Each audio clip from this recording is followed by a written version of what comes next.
Being kind also includes being kind to ourselves. And really, it starts with being kind to ourselves, because how can we really reasonably expect to have kindness out here if we don't have it inside here? So we have to think about not causing stress to ourselves, because causing ourselves stress is like purposely causing a leak in our energy field. Here we are driving along so gorgeously on the freeway of life, and whoa, pull over, flat tire. You know, you've gone and used up all your energy, and you don't have any energy left to enjoy life, and that's not what we're aiming for here. We cause ourselves stress by simple things like our judgments, our justifications, our forcing things. All these things bring stress into our being, and we don't want stress in here. Even if we're right, logically, sometimes we hurt ourselves by having to force that rightness, even if it's only forcing it on ourselves because we feel we have to be correct about a situation. So some humility is a real good seasoning ingredient when one is practicing kindness. One of the most powerful tools we have to help us along the whole path of life in general is choice. We can choose uplifting images and sounds to surround ourselves with instead of violent sounds and images, if we want to, because it can make for a more enjoyable life. And what about news? Well, it can be really good and productive and handy at times to know what's going on in the world. And I'm not saying that you shouldn't read or watch, but at what point, how much news do we really need? I think a low information diet can be really helpful at times to keep too much stuff from clogging up in here, because how full can you fill a glass of water? At some point, you're saturated and it just makes a big mess. Being kind includes being kind to our bodies. That means taking care with what we eat.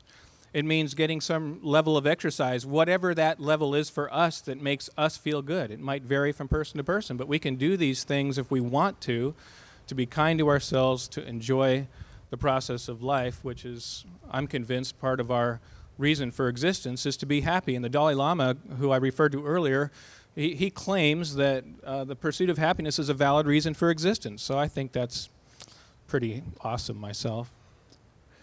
I had an experience one time walking along the streets in Seattle, and the experience was this. One person can be walking right down the street in this relative world of peace, of joy, and of harmony, whereas the other person that's standing right here might be walking down the world in this relative disharmony and violence and fear. And how can these two people that are right next to each other live in such different worlds? Well, what's in our inner world is reflected in our outer world. Another cosmic equation, if you will. Now, that sounds rather severe at first when we start thinking about it, that the problems out here, or the challenges, for a better word, out here, have to do with what's going on in here.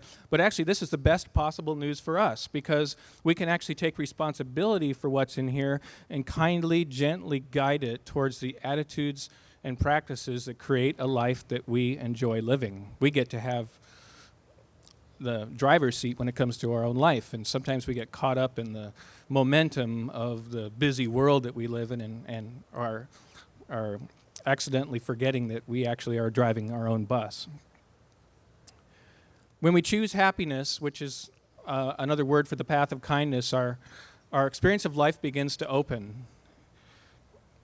The mind is the only thing really we can control. There's so many variables in our lives, whether it's our families or our homes or our jobs or all these things that we're dancing with, but maybe not controlling. But we can work on what's in here and really make some progress with practice. And the whole notion of practice is a concept that I think is important, because you think about sports and you think about teams, and everybody's probably at one point or another heard of Michael Jordan, the great basketball player, number 23 with the Chicago Bulls. Well, guess what? Even though he was the best basketball player, he still went to practice every day to keep his fundamentals up. He still went to practice so that he could win and do well and excel at the thing that he had chosen to do. And so I think the idea of practice is underrated.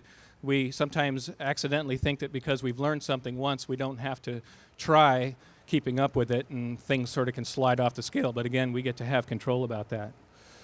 So when we find this inner harmony, which we get by the repeated attitudes that we cultivate of kindness towards ourselves and kindness towards other, our experience of life, it does begin to shift. And we we find that inner contentment, and then all of a sudden we realize that we find peace in the world.